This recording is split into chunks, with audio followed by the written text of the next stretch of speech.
How will The Walking Dead conclude? And now this question has been up in the air since the ending of The Ones Who Live, because now it seems like that The Walking Dead doesn't really have a set direction for its universe. So in today's video, I'm just going to be coming up with ways of how they could end this universe and how they could build up to that finale with the current spin-offs that we have. So please stay tuned. And now, before we actually get into the video, I'd like to ask you all to like, share, and subscribe. And again, thank you guys so much for the growth. Thank you guys so much for the support. I really appreciate it. And I would like to ask you all to like this video as much as you guys can. It helps a ton. But without further ado, let's get right into the video. And now, first of all, I want to talk about how they could build up to this conclusion. And now, ever since The Walking Dead, The Ones Who Live concluded, we are kind of left in the dark, right? At first, we thought that the CRM and Major General Beale were going to be the main big bads of the Walking Dead universe, because it was built up since season 8 of The Walking Dead. And of course, with World Beyond being a thing, just a whole spin-off on the CRM itself, and Fear the Walking Dead having CRM ties as well, I firmly believed, and I think that a lot of people in the community did believe that Major General Beale was going to be the main big bad of the Walking Dead universe. But with his death in The Ones Who Live, it seems like that everything is spiraling out, right? No, it's really no direction whatsoever, and we thought that Jeanette in Daryl Dixon season 2 was gonna step up as the main big bad of the Walking Dead universe, because it seemed like that after Major General Beale and the CRM, it really did look like that her and her group were, on that level of Major General Beale, and especially with the Walker experiments and creating the running walkers and the other variants. To me, it seemed like that they were setting the stages for her to be the big bad of the Walking Dead universe. But with her dead in Daryl Dixon season 2, that really doesn't leave anyone else with that big of an impact in the Walking Dead universe. So the question here is there going to be a big bad in the Walking Dead universe? Are they really going to go for that, or are they just going to go for the characters having their own spin-offs, and then they all just meet up in the Commonwealth, and then it's happily ever after from there? Now, I personally believe that there is going to be a big bad, because again, it's called the Walking Dead universe, and having all this hype and having all these villains in this universe, and just a lot of build up and the wait to have these characters reunite, right? For example, Rick Grimes' return and him going back to the Commonwealth, and everyone in the community screaming a Daryl and Rick reunion and Rick's reunion with everyone else. I do believe that there is going to be some sort of payoff, and of course, don't have your hopes up high, because it looks like that Scott Gimple's decisions so far have been pretty lackluster, right? It's not really what we've been expecting. But if they are going to introduce a big bad in the Walking Dead universe, I think that they might go for the CRM. And of course, all of you might be saying that the CRM has technically been destroyed with Major General Beale's death, and they changed their ways and stuff like that.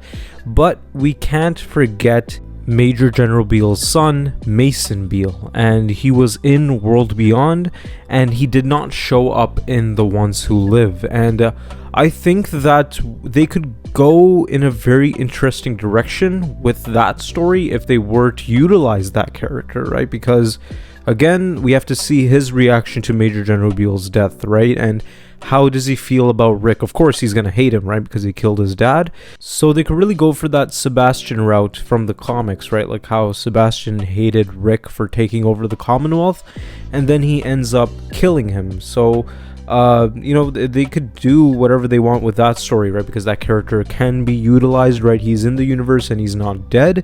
So it would be very interesting to see their own twist on the comic story, right? Whereas Sebastian was jealous and mad at Rick for taking over the Commonwealth, maybe Mason Beale might be mad at Rick for killing Major General Beale, and maybe at the end of this universe, Rick takes over the CRM with the rest of the group, which I'm going to get into later, and that's what motivates him to kill Rick at the end of this story. And now, the other potential big bad for the Walking Dead universe could be Pamela Milton. And as we saw at the end of season 11 of The Walking Dead, Pamela Milton was imprisoned in the Commonwealth, right? She's in jail currently, and we don't really know what they're going to do with her, right? It seems like, of course, with the look at the end of season 11, right? The look on her face, it seems like she has something else planned, and we all thought that she was going to call the CRM from her prison, and she was going to go to the CRM, right? She was going to break out of prison, and now with the CRM gone and potentially never coming back, it could very well mean that the big bad of the Walking Dead universe was already introduced in the main series, and she has some other plan going on in her head. And I think that Pamela Milton's potential is great as well, right? I mean, with of course Sebastian dying and Lance being dead, it seems like that she has the motive to go after the group, and of course they took over her community, right? You know, they took everything from her, so it is possible that she's plotting something on the inside. And maybe if we do get a Commonwealth spin-off, or like an Aaron and Gabriel spin-off, or if we get The Ones Who Live season 2 set in the Commonwealth, we could see some teases to Pamela Milton and her plan against the group. And I think that that would be the easiest direction to go, because you already have a story set out there, and it would just make them look smarter for being like, oh yeah, we've been building this up since season 11 of The Walking Dead, right? We threw everybody off thinking that it was going to be the CRM, but it turned out being Pamela Milton. And of course it would be accurate to the comics, because the comics, it ended with the Commonwealth, right? Rick taking over the Commonwealth. So what if Pamela Milton finds a way to break out of jail, right? Maybe she has some sort of inside man in the Commonwealth. She breaks out and she manages to take over the Commonwealth once again, and that's where Rick overthrows her once more, officially becoming the leader of the Commonwealth. And then he has that whole speech, and that's where this universe ends, right? And with them killing Pamela Milton or putting her back in jail, I don't think they would put her back in jail. I think that they would definitely put her down for good. And now I want to talk about the spin-offs and how they could end, or if they have a potential to continue on. So far we know that Daryl Dixon is having a season 3 and Dead City is having its season 2.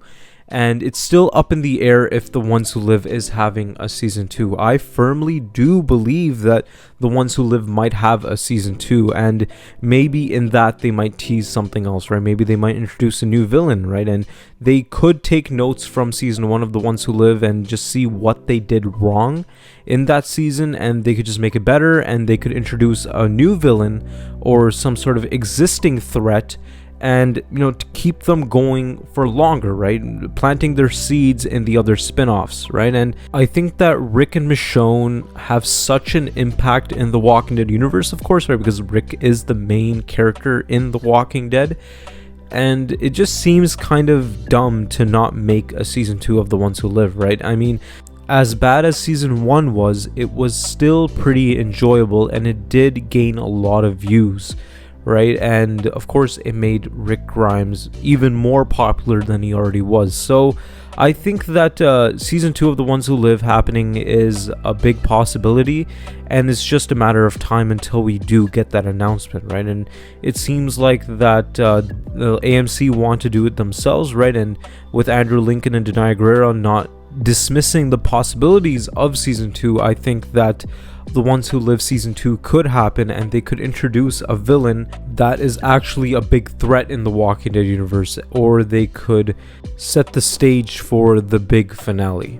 And now let's get into Daryl Dixon. And now The Walking Dead Daryl Dixon season 2 was mediocre as well, right? It wasn't as enjoyable as season 1, right? I mean, season 1 was great, but season 2 it seemed like that they really dropped the ball, right? They really didn't care that much about the broader Walking Dead universe, and even though it was enjoyable, it wasn't as good as season 1. And now the question here is that, are they going to make a season 4, or are they just going to stick with season 3 and just end it right there? I think that they're going to end it with season 3, right? And of course there's really not much of a story to tell there, unless if they do go to England, right? And this was teased in season 2 of Daryl Dixon that England is fairly fine, right? It's pretty normal. So it is possible that they could go to England if they do make a season 4 for Daryl Dixon, or they might just make a season 4 in Spain as well.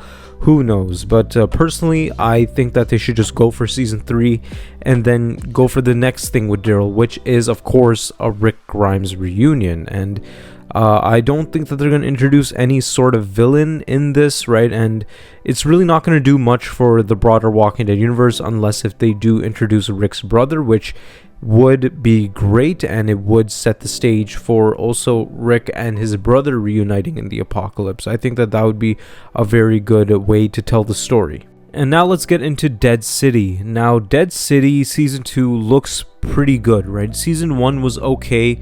Season 2 looks like it's going to be something because, of course, Negan is going to go back to his old ways, and they're going to bring light back to New York, right? And Negan is technically the king of New York now, right? That's what a lot of people in the community are calling him.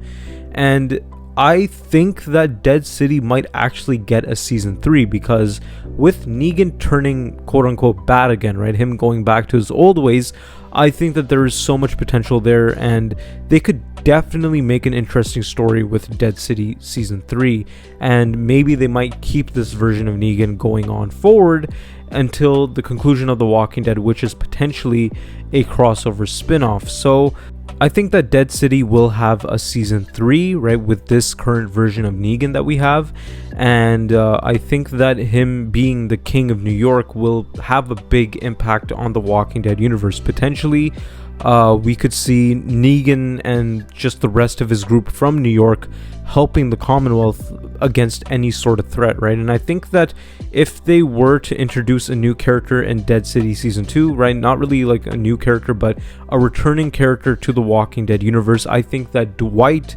might be a good way to, you know, set like that sort of bridge between Fear the Walking Dead and also the main Walking Dead universe and its main cast. It would set up a lot of good storytelling with Negan and Dwight, and maybe we could see Dwight in the Commonwealth, right? Maybe we could hear some sort of whispers that, oh yeah, you know, Negan went to New York and, like, you know, Dwight is going after him, right? Maybe we could see something like that in the start of Dead City Season 2 or even Season 3. But yeah, like, I think that Dead City has the most potential when it comes to, you know, building up the finale, because again, Negan is taking over a whole community, right? He's taking over New York, he's taking over a whole city, and I think that that would be a great plot point for whatever conclusion that they're going to go for.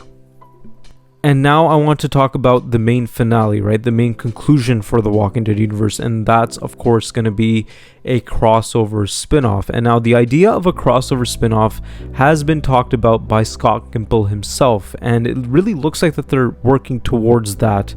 And I think the best way to do that is to have some sort of big threat, like I mentioned before, right? Because you can't have a crossover spin-off, you can't have all these characters crossing over with each other if you don't have something to fight against. And of course, maybe the end of all these spin-offs, right, like Dead City, Daryl Dixon and stuff like that, it might just end with them going to the Commonwealth and all reuniting, and then it's happily ever after from there.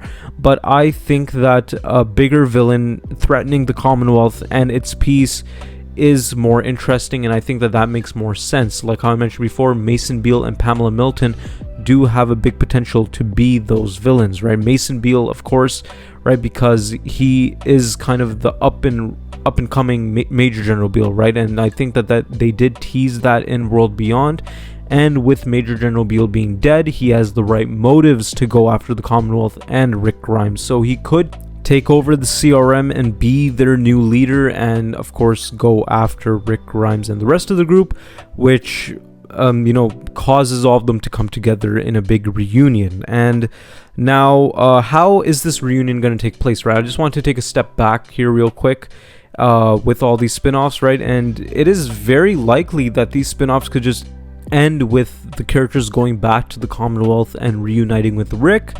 And then when we eventually do get that crossover spin-off, we see some sort of time jump, right? The characters look a little older, and that's where Mason Beale makes his move against the Commonwealth. I think that that's another way that they could go, but I think that personally they should be teasing Mason Beale you know, fairly soon in the Walking Dead universe, because of course it seems kind of weird to have these characters come together, already having their reunions, and then a few years later have that big threat coming. So I don't think that they're going to go with the route of everyone just coming back to the Commonwealth at the end of their spin-offs. I think that in the main crossover spin-off itself, we're going to see these characters reuniting, and Mason Beale is probably the best bet we have to be that big bad in the Walking Dead universe. But will we see any big deaths in this crossover spin-off, right? Just to conclude the Walking Dead universe. And I think that if they're concluding the Walking Dead universe, I think that that's the best time to really kill off these major characters, right? For example, Daryl could have some sort of a sacrificial role, right? He could sacrifice himself for the rest of the Commonwealth, and they could mirror that moment of Rick blowing himself up at the bridge and Daryl actually dying for real. And we could have Negan redeeming himself, right? Finally redeeming himself in front of Rick's eyes and just in front of everyone else, right? It does seem like by the end of season 11 that Negan technically did redeem himself in everyone's eyes, but then Dead City happened and Maggie still didn't forget everything. So I think that this crossover spin-off, it seems pretty likely that Negan could have his moment as well. And as for Rick, I think that Rick will have the biggest death, and if Mason Beale ends up killing him, or if Pamela Milton ends up killing him, I think that would really hold a big meaning to the end of the Walking Dead universe, and potentially this could set up a Walking Dead new generation with Judith and RJ being the main head focuses of the Walking Dead universe. I think that if they were to end the Walking Dead universe but not end it completely, I think that that's another way that they could go, that they could just kill off the main cast that we have right now in that spin-off, and then they could set up the new generation of the Walking Dead. I think that that is another way that they could go. But yeah, that's it for today's video. I'd like to ask you all to like, share, and subscribe. And again, thank you guys so much for the growth. Thank you guys so much for the support. I really appreciate it. And I would like to ask you all to like this video as much as you guys can. It helps a ton. But yeah, other than that, thank you guys so much for watching.